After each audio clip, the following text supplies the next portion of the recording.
यसअघि प्रवचनको क्रममा हामीले यही बुझ्यौं कि संसारमा हामीले खोजेको सुख छैन। यदि एउटा दृष्टान्तद्वारा फेरि पनि बुझौं, किनकि यो अत्यन्त महत्त्वपूर्ण विषय हो। मानिलिनुस् कसैले 10 करोडमा सुख छ भन्ने ठान्न सक्छ। एउटा अरबपति व्यक्ति को व्यापारमा घाटा लागेर केवल 10 करोड रुपियाँ बच्यो रे मानौ।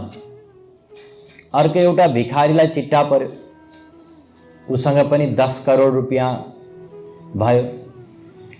अर्थात् त्यो अरबपति व्यक्तिसँग पनि अब 10 करोड रुपियाँ छ र त्यो भिखारीसँग पनि कति छ? 10 करोड रुपियाँ छ। यदि 10 करोडमा सुख भएको भए त्यो अरबपति व्यक्ति र भिखारी दुवैलाई बराबर सुख मिल्थ्यो नि, हैन र? 10 करोड नै छ दुवैजनासँग, बराबर छ। तर के दुवैजना बराबर सुखी छन् त? छैनन् नि। त्यो भिखारी अत्यन्त खुसी छ, यति खुसी छ कि 2-4 जनालाई लिएर जाउँ आज मेरो तर्फबाट पार्टी। 2-4 जनालाई लिएर गयो, 3-4 जना मिलेर पिउँदैछन्। त्यो अरबपति पनि बिचारा शोक मनाउनको लागि आफ्ना 2-3 जना साथीहरूलाई लिएर गएर त्यही पिउँदैछ छेउमै। एउटा खुसीमा पिउँदैछ, अर्को दुःखमा पिउँदैछ। अब 10 करोडमा यदि सुख अथवा दुःख अथवा जेसुकै हो, त्यो भएको भए त दुवैलाई बराबर मिल्थ्यो नि त। त्यसैले कुनै पनि वस्तुमा सुख छैन। हामीले जे मानेको हो, हाम्रो मान्यता अनुसार नै सुख दुःख मिल्छ। त्यसैले संसारी सुखलाई प्रवचनको क्रममा बताइयो सुख होइन, सुखको भ्रम हो, भ्रम। वास्तविक सुख त कस्तो हुन्छ? वेद शास्त्रले वास्तविक सुखका 3 वटा लक्षण बताए। यहाँहरूले बिर्सिनु भएको छैन होला। वास्तविक सुख पहिलो लक्षण हो अनन्त मात्राको हुन्छ। यो वै भूमा तत् सुखम नाल्पे सुखमस्ते भूमैव सुखम भूमा त्वैव विजिज्ञासितव्यः। छान्दोग्योपनिषद 7:23-1। अर्थात वास्तविक सुख कस्तो हुन्छ? अनन्त मात्राको हुन्छ। त्यसैगरी प्रतिक्षण बढ्दै जान्छ। अहिले जति सुख मिल्यो, एकछिनपछि अझ धेरै सुख, फेरि अझै धेरै सुख। यस प्रकारले त्यो वास्तविक सुख बढ्दै जान्छ र सधैँ रहिरहन्छ, कहिले पनि खोसिँदैन पाइसकेपछि। तर अहिलेसम्म जुन संसारी सुख अथवा सुखको भ्रम हामीलाई मिल्यो, त्यो कस्तो छ? सुख मिले जस्तो लाग्यो, सीमित सुख थियो, कम हुँदै गयो, समाप्त भयो। फेरि हामी दुखी भयौं। बारम्बार अनुभव गरेर पनि आजसम्म हामीले आफ्नो बुद्धिमा यो ज्ञानलाई धारण नै गर्न सकेनौं। त्यसो त भनाइ छ, अगुल्टाले हानेको कुकुर बिजुली चम्किँदा तर्सिन्छ। अर्थात एकचोटि अनुभव भइसकेपछि सावधान हुन्छ कोही पनि। तर बारम्बार अनुभव प्राप्त गरेर पनि हामीले केही पनि सिकेनौं, केही पनि बुझेनौं, सावधान नै भएनौं। फेरि त्यसैको पछाडि लागिरहेका छौं। यसलाई भनिन्छ 99 को जाल। एक पटक एउटा राजाले कहीं घुम्न निस्केका थिए आफ्नो मन्त्रीलाई लिएर, प्रजाको स्थिति के छ बुझौं भन्दै। घुम्दै जाने क्रममा एउटा झुपडीनेर पुगेका थिए। संयोगवश त्यो झुपडीभित्र व्यक्तिहरू गफ गरेको, रमाइलो गरेको, हाँसिरहेको आवाज बाहिर सुन्यो। राजा आश्चर्यचकित भए र मन्त्रीलाई भने, मन्त्री, यो झुपडीभित्र व्यक्तिहरू हाँसिरहेका छन्, त्यस्तै सुनिन्छ, कसरी हाँस्न सके? तिनीहरू त दुखी पो हुनुपर्ने, यति गरिब छन्, मन्त्रीले भने महाराज यो म हजुरलाई अहिले बताउन सक्दिनँ, तर यदि 79वटा असर्फी दिनुहुन्छ भने फेरि हजुरले बुझ्नुहुन्छ। अब राजालाई 79 असर्फीको के कमी थियो र उसले दिदियो। मन्त्रीले त्यो झुपडीको ढोकाको बाहिर 79वटा असर्फी एउटा थैलोमा राखेर छोडिदिए र भने महाराज जाउँ, अब 1 महिनापछि फेरि आउँला, यसको उत्तर थाहा हुन्छ। 1 महिनापछि फेरि गए, साँझपख त्यहीँ पुगे। अब त्यहाँभित्र हल्ला खल्ला, झगडा, पिटपाटको आवाज सुन्यो। राजा फेरि आश्चर्यचकित भए। अस्ति त गरिब थिए, गरिब हुँदाखेरि पनि हाँसिरहेको आवाज सुनिन्थ्यो, अहिले त 79 असर्फी भनेको त निकै ठुलो धन हो। त्यति पाउँदाखेरि पनि किन यो झै झगडा छ, किन अशान्ति छ भन्दा मन्त्रीले सम्झाए, महाराज जब उनीहरूले 79वटा असर्फी प्राप्त गरे, भोलिपल्ट बिहान कोही निस्क्यो होला, बाहिर ढोका बाहिर देख्यो थैली रहेछ, के रहेछ, उठायो, भित्र लिएर आयो, हेऱ्यो असर्फी रहेछ, सबलाई बोलायो, हो सुन सुन असर्फी फेला पर्यो। सबैजना बसे वरिपरि, गन्न थाले, 1 2 3 4 90 95 97 98 79 79वटा पो रहेछ।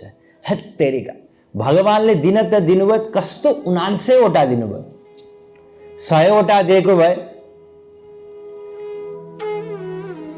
अब 100औं असर्फीको कमी भयो। त्यसपछि सबैले सल्लाह गरे, हामी अब के गरौँ भने यो 79वटा असर्फी रहेछ, 100वटा बनाऊ, अलिकति परिश्रम गरौँ, बढी कमाउनु पनि पर्यो नि त। त्यसपछि खर्च पनि अलिकति कम गरौँ, बचत गर्नु पर्यो, कमाएर मात्रै त भएन भनेर सबैले सल्लाह गरे। ठिक हो भनेर भने अब मेहनत गर्न थाले, खर्च पनि कम गर्न थाले, बिस्तारै बिस्तारै अलिकति जोड्दै गए। उता के भयो, फेरि मनमुटाव जस्तो भयो। 79वटा असर्फी एउटाले चोरेर भाग्ने हो कि, अब दाजुभाइ सबै थिए होला नि, चोरेर भाग्यो भने अब धन भनेपछि त कस्ता कस्ता व्यक्ति त आफ्नो धर्म छाड्छन्। अब के भयो, वैमनस्यता पनि सुरु भयो। त्यसले धेरै काम गर्यो, त्यसले कम काम गर्यो, मैले यति बचाएको थिएँ, मैले त्यसले कम बचायो इत्यादि। अब के भयो, सुरु भयो। सुरु हुँदा हुँदै अब झै झगडामा भयो। अब त्यो धनलाई पनि सबैको निगरानीमा हुने गरी राख्ने व्यवस्था मिलाए। यस प्रकारले त्यो वैमनस्यता बढ्दा बढ्दै झै झगडा, कहिलेकाहीँ मारपिट इत्यादि सबैमा पुग्यो। त्यही कुरा बाहिर राजा र मन्त्रीले सुने र मन्त्रीले राजालाई सम्झाए, महाराज हाम्रो जीवन यस्तै छ। यस्तै छ भन्नाले जे जति हामीलाई प्राप्त छ त्यसलाई हामी 79 ठान्दछौँ।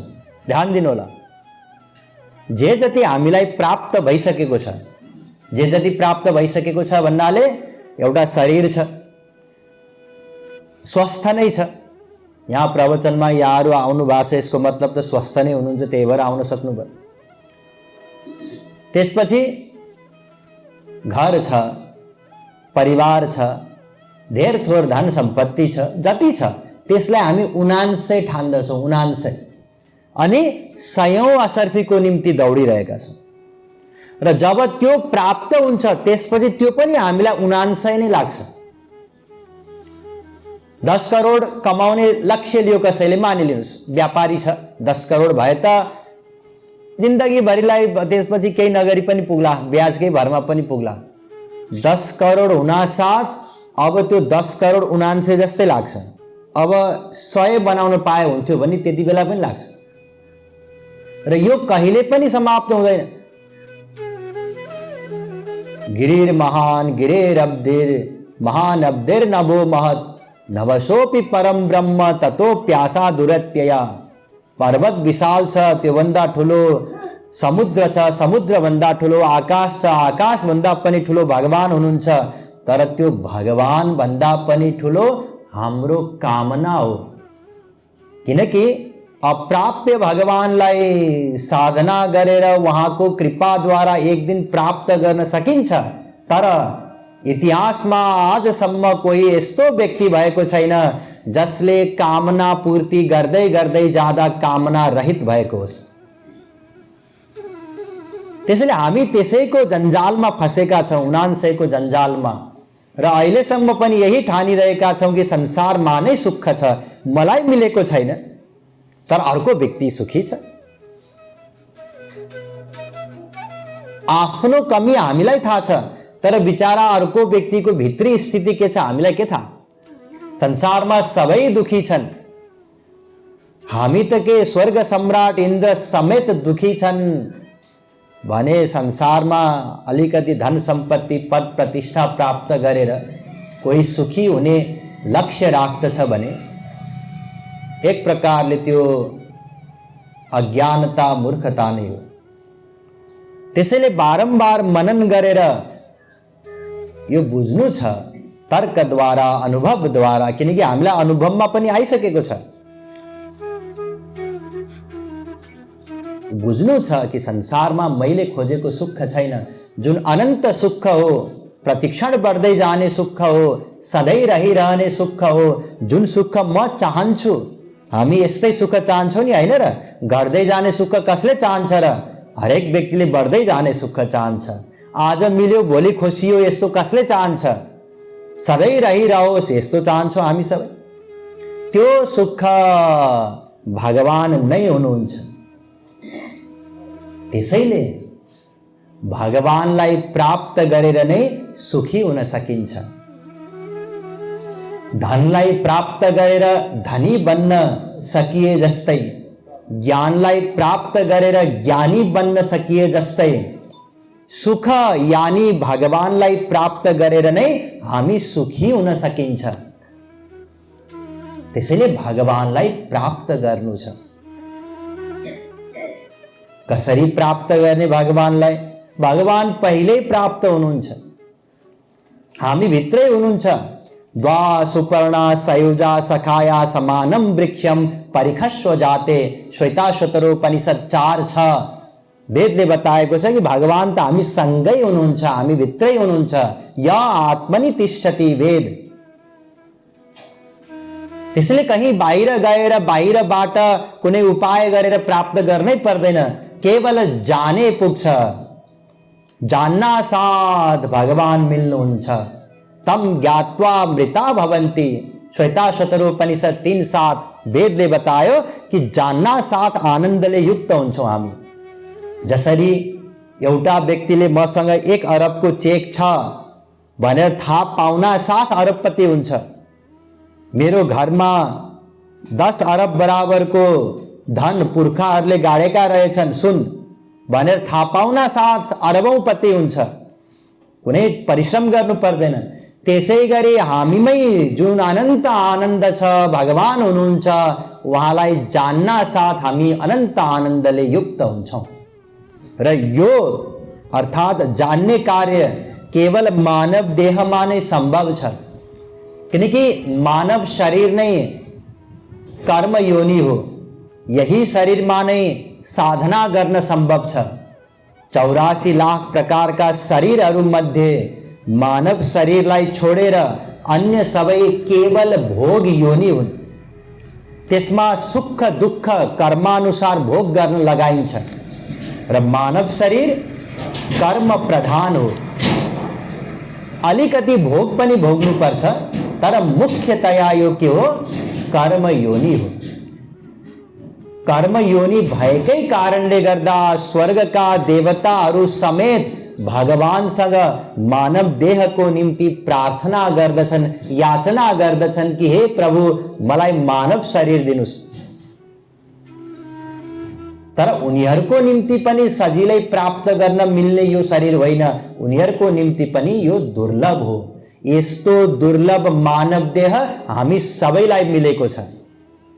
सोच्नुस् त, स्वर्गका देवता हाम्रो शरीर चाहन्छन्, किनकि यही शरीरमा नै हामी भगवानलाई जानेर सदाको निम्ति यो दुःखमय संसारबाट पार हुन सक्छौँ, अनन्त आनन्द प्राप्त गर्न सक्छौँ। त्यसैले मानव देह प्राप्त गरेर यसको साधारण प्रयोजनको निम्ति खर्च गर्ने होइन। मैले एक दिन यहाँहरूलाई बताएको थिएँ नि, एउटा गरिबसँग पारसमणि रहेछ, कसैले दिएछ, उसले त्यो पारसमणिको महत्त्व नबुझेको कारणले गर्दा त्यसलाई साधारण पत्थर ठानेर चटनी पिस्ने काम गरेछ। त्यो व्यक्ति त गरिबको गरिब नै रहन्छ, किनकि उसले प्रयोग गर्नै जानेन। त्यसैगरी यदि हामीले पनि यो मानव देह रूपी पारसमणिको सही सदुपयोग गरेनौं भने साधारण प्रयोजन अर्थात पढ्नु लेख्नु, फेरि जागिर खानु, धन सम्पत्ति कमाउनु, विवाह गर्नु, बच्चा जन्माउनु, तिनीहरूलाई हुर्काउनु, यतिमै मानव देहलाई बिताइदियौं भने हाम्रो जीवन पशुवत नै हो। त्यसैले शास्त्र भन्दछन् यो मानव देह पाइसकेपछि उत्तिष्ठत जाग्रत प्राप्य वरान निबोधत, उठ जाग, कुनै महापुरुषको गुरुको शरणमा गएर साधना गर, भगवानलाई जान्ने प्रयत्न गर। हामीले पनि प्रयत्न गर्यौं, भगवानलाई जान्नको निम्ति गयौं वेद शास्त्रको शरणमा, तर वेद शास्त्रले बताए कि भगवानलाई हामी जान्न सक्दैनौं। किन? किनकि भगवान इन्द्रिय मन बुद्धि भन्दा पर हुनुहुन्छ। इन्द्रियभ्य पराय अर्थार्थे व्यश्च परम मनः, मनसस्तु परा बुद्धि, बुद्धिर आत्म महान परः, महतः परम अव्यक्तम, अव्यक्तात् पुरुषः परः, पुरुषान्न परम किंचित, साकाष्ठा सा परा गतिः। कठोपनिषद 1:3-10, 1:3-11। भगवान इन्द्रिय मन बुद्धि भन्दा पर हुनुहुन्छ। अब हामीसँग जान्नको लागि त यिनै तीनवटा साधन छन्, इन्द्रिय मन र बुद्धि। जब भगवान इन्द्रिय मन बुद्धि भन्दा नै पर हुनुहुन्छ भने केले जान्ने, कसरी जान्ने? अनेकौं कारणहरू वेद शास्त्रले बताए। भगवान दिव्य हुनुहुन्छ, इन्द्रिय मन बुद्धि मायिक हुन्। मायिक प्राकृत इन्द्रिय मन बुद्धि द्वारा दिव्य भगवानलाई कसरी जान्न सकिन्छ? असम्भव। त्यहीमाथि पनि भगवान विरोधी धर्महरूको अधिष्ठान हुनुहुन्छ। सानो भन्दा सानो हुनुहुन्छ, ठुलो भन्दा ठुलो हुनुहुन्छ, न त सानो हुनुहुन्छ न त ठुलो हुनुहुन्छ। भगवानका आँखा छैनन् तर देख्नुहुन्छ, कान छैनन् तर सुन्नुहुन्छ, फेरि उता हजारौं आँखा हजारौं कान छन्। यस्तो विचित्र विचित्र परिभाषा छ भगवानको वेद शास्त्रमा कि हामीले पढ्न थाल्यौं भने उल्झिन्छौं, केही पनि बुझ्न सक्दैनौं। अन्तिममा यही बताइयो कि एउटा उपाय छ भगवानलाई जान्नको निम्ति। के उपाय हो? जसमाथि भगवानले कृपा गरिदिनुहुन्छ। अथापि ते देव पदाम्बुजद्वय प्रसाद लेशानुगृहीत एव हि जानाति तत्त्वं भगवान् महिम्नो न चान्य एकोऽपि चिरं विचिन्वन्। 10:14-29 भागवत। जसमाथि भगवानले कृपा गरिदिनुहुन्छ, कृपा गरेर आफ्नो दिव्य इन्द्रिय मन बुद्धि दिनुहुन्छ, उसैले भगवानलाई जान्न सक्छ, देख्न सक्छ, सुन्न सक्छ। त्यसपछि त यस्तरी देख्छ भगवानलाई कि जित देखो तित श्याममयी है, श्याममयी है। जित देखो तित श्याममयी है, श्याममयी है। श्याम कुंज बन यमुना श्यामा, श्याम गगन घन घटा छई है, श्याममयी है। जित देखो तित श्याममयी है, श्याममयी है। सर्वत्र भगवान को दर्शन हुन्छ, कण कणमा भगवान को दर्शन हुन्छ, किनकि भगवान त सर्वव्यापी हुनुहुन्छ। भगवानको कृपा द्वारा नै कसैले भगवानलाई जान्न सक्छ, प्राप्त गर्न सक्छ, अनन्त आनन्दले युक्त हुन्छ। भगवानको कृपा द्वारा को माथि गर्नुहुन्छ भगवानले कृपा? लटरी सिस्टम हो कि या पालो पर्खनु पर्ने हो कि? होइन।